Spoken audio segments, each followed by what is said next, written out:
क्या आप जानते हैं सम्राट पृथ्वीराज चौहान ने गजनी के सुल्तान मोहम्मद गौरी से कितने युद्ध किए थे? हो सकता है आपने सुना हो 17 युद्ध किए थे, या आपने इतिहास की किताबों में पढ़ा हो कि केवल 2 युद्ध किए थे, परंतु सत्य तो 2 नहीं हो सकते। अगर 17 सही है तो 2 गलत, और अगर 2 सही है तो 17 गलत। आइए जानते हैं कि ऐतिहासिक ग्रंथ क्या कहते हैं। सम्राट पृथ्वीराज चौहान के राजकवि चंद्रवरदाई द्वारा रचित पृथ्वीराज रासों में 21 बार चौहानों द्वारा मोहम्मद गौरी की पराजय का वर्णन है। वहीं सुरजन चरित्र, जिसका लेखन बूंदी के कवि चंद्रशेखर ने किया था, वहां भी 21 बार मोहम्मद गौरी की पराजय का उल्लेख मिलता है। राजशेखर सूर्य द्वारा रचित प्रबंध कोश में यह संख्या 20 हो जाती है, एवं आचार्य मेरुतुंग द्वारा रचित प्रबंध चिंतामणि में यह संख्या 23 हो जाती है। परंतु जहां एक और ऐसे ऐतिहासिक ग्रंथ हैं जो 20 के निकटवर्ती संख्या हमें देते हैं, वहीं दूसरी ओर ऐसे भी ऐतिहासिक ग्रंथ हैं जो हमारे 10 से भी कम बार मोहम्मद गौरी और सम्राट पृथ्वीराज के मध्य हुए युद्धों का वर्णन करते हैं, जैसे कि नए चंद्र सूर्य का हम्मीर महाकाव्य, जो सम्राट पृथ्वीराज द्वारा मोहम्मद गौरी को मिली 7 पराजय का वर्णन करता है। वही पृथ्वीराज प्रबंध 8 पराजय को उल्लेखित करता है। इतिहासकार इन समस्त युद्धों का कालखंड 1180 ईस्वी से 1190 ईस्वी तक का मानते हैं, जिसके अनुसार प्रतिवर्ष 20 युद्ध के अनुसार 2 युद्ध एवं 10 युद्ध के अनुसार 1 युद्ध निश्चित हुए थे। किंतु हिंदू एवं जैन ऐतिहासिक ग्रंथमालाओं के इत्र फारसी ऐतिहासिक दस्तावेज केवल और केवल 2 युद्धों को सूचीबद्ध करते हैं, जो इतिहास के स्वर्ण अक्षरों में तराइन के युद्धों के नाम से आज भी अलंकृत हैं। परंतु क्या इसका ये अर्थ निकाला जा सकता है कि फारसी ऐतिहासिक दस्तावेजों के अतिरिक्त जिन युद्धों का उल्लेख हिंदू एवं जैन ग्रंथ कर रहे हैं, वे केवल कपोल कल्पना मात्र है अथवा मिथ्याचार है? आइए इसे प्रमाणों के आधार पर देखते हैं। हमें सम्राट पृथ्वीराज चौहान के समयकाल की अनेकों प्रशस्तियां राजस्थान के भूभाग से प्राप्त हुई है, जिनको इतिहासकार गोवर्धन प्रशस्तियों के नाम से रेखांकित करते हैं। इतिहासकार गोवर्धन प्रशस्तियों का समय तराइन के युद्ध से पूर्व का मानते हैं। इन प्रशस्तियों में उन चौहान वीर सपूतों के नाम स्वर्ण अक्षरों में अंकित है, जिन्होंने मोहम्मद गौरी के इस्लामी लश्कर से युद्ध करते हुए अपने प्राणों का बलिदान दिया था। यही नहीं, गोवर्धन प्रशस्तियां ये उद्घोष भी करती हैं कि कैसे चौहान सेना ने अनुपम वीरता का परिचय देते हुए मोहम्मद गौरी के लश्कर से स्त्री गौ मंदिर, देवालय आदि की रक्षा भी करी थी। गोवर्धन प्रशस्तियां हमें न केवल राजपूत वीरों की अद्भुत शौर्य एवं पराक्रम गाथा का स्मरण कराती है, अपितु सम्राट पृथ्वीराज चौहान की धर्म रक्षा के प्रति कटिबद्धता का विवरण देते हुए मोहम्मद गौरी के सेना के आचरण पर भी दृष्टि डालती है। मोहम्मद गौरी के लश्कर की इसी आचरण के कारण पृथ्वीराज विजय महाकाव्य में मोहम्मद गौरी के लश्कर की तुलना राहु से की गई है।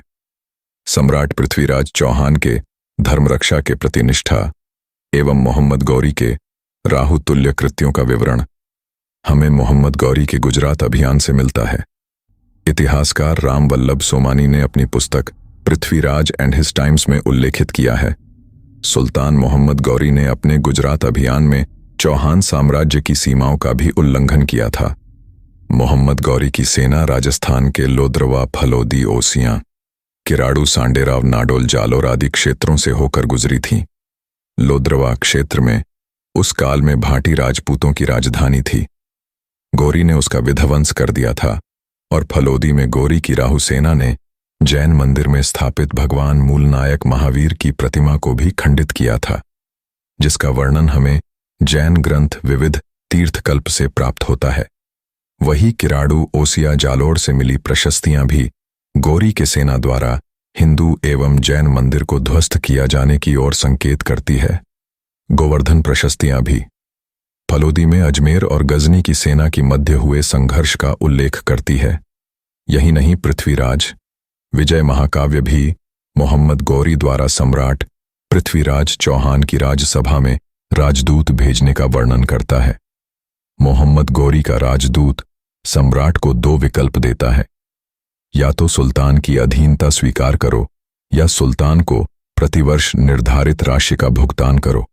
सम्राट पृथ्वीराज चौहान न तो गजनी की अधीनता स्वीकार करते हैं, न ही सुल्तान को कर देना स्वीकार करते हैं।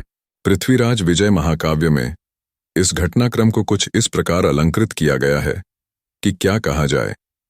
उस मोहम्मद गोरी के बारे में जो अनभिज्ञ है, इस सत्य से सम्राट पृथ्वीराज की दीक्षा नर रूपी राक्षसों का संहार करने की विधि में हुई है। वो गोरी संभवतः नहीं जानता कि उसने अजय मेरु की गुफाओं में रहने वाले व्याघ्र के सम्मुख राजदूत भेजा है। अंततः जब सम्राट सुल्तान का प्रस्ताव अस्वीकार कर देते हैं, तब सुल्तान की सेना अजमेर पर आक्रमण तो नहीं करती, परंतु नाडोल के दुर्ग को चारों ओर से घेर लेती है। नाडोल उस समय चौहान की दूसरी शाखा की अधीन आता था, जिनके संबंध इतिहासकारों के अनुसार अजमेर साम्राज्य के साथ मैत्री के नहीं थे एवं वे गुजरात के सोलंकी राजपूतों के अधीन थे। परंतु पृथ्वीराज विजय महाकाव्य के अनुसार नाडोल के चौहानों से मैत्री भाव न होने के बाद भी सम्राट पृथ्वीराज नाडोल के सहायता के लिए सेना भेजना चाहते थे, लेकिन अजमेर के महामंत्री उन्हें सेना न भेजने की मंत्रणा देते हैं, जिसके पश्चात नाडोल के चौहानों को गुजरात से सहायता मांगनी पड़ती है।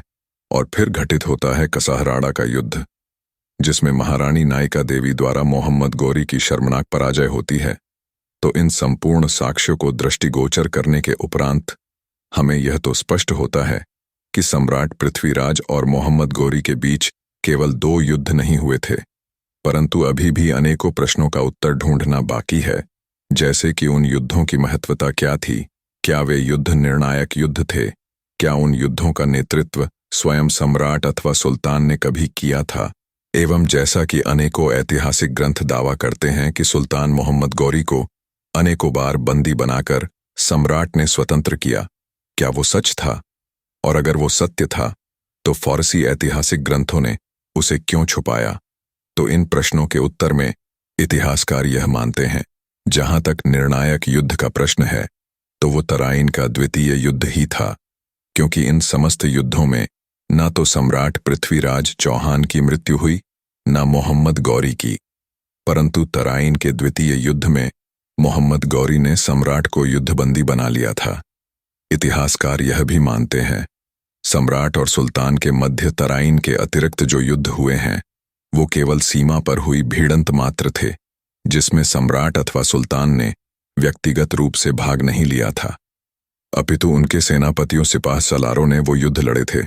और 20 बार मोहम्मद गौरी को बंदी बनाना और उसे स्वतंत्र करना केवल भारत के अलंकार युक्त महाकाव्य की अतिशयोक्ति है और कुछ नहीं। परंतु उन इतिहासकारों के निष्कर्ष का आधार केवल इतना है कि इन युद्धों का वर्णन फारसी दस्तावेज नहीं करते।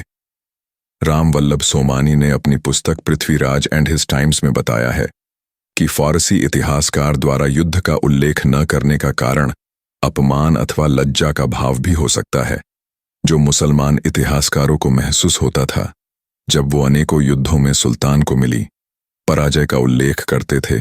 और यह तर्क हमें ये समझने में सहायता करता है कि क्यों, अगर तराइन के युद्धों को छोड़कर किसी युद्ध में गोरी को बंदी बनाकर बाद में उसे स्वतंत्र किया गया होगा भी, तो उसका प्रमाण फारसी ऐतिहासिक दस्तावेजों में ढूंढना व्यर्थ है, जबकि हम इस्लामी सुल्तानों और हिंदू सम्राटों की नीतियों में भिन्नता को जानते हैं। हिंदू राजा पराजित राजा का वध करना उचित नहीं समझते थे, परंतु गजनी के इस्लामिक सुल्तानों में ऐसी कोई विशेष परंपरा नहीं थी। वो न केवल शत्रु को बल्कि उसकी प्रजा को भी जीवित नहीं छोड़ते थे, और वे इसमें गर्व की अनुभूति भी करते थे। यदि तराइन के युद्ध से पूर्व किसी युद्ध में सम्राट पृथ्वीराज को बंदी बना लिया गया होता या उनकी हत्या कर दी गई होती, तो इस घटना को बहुत बड़ी फतह बताकर मुसलमान इतिहासकार अपनी किताबों में उल्लेखित करते।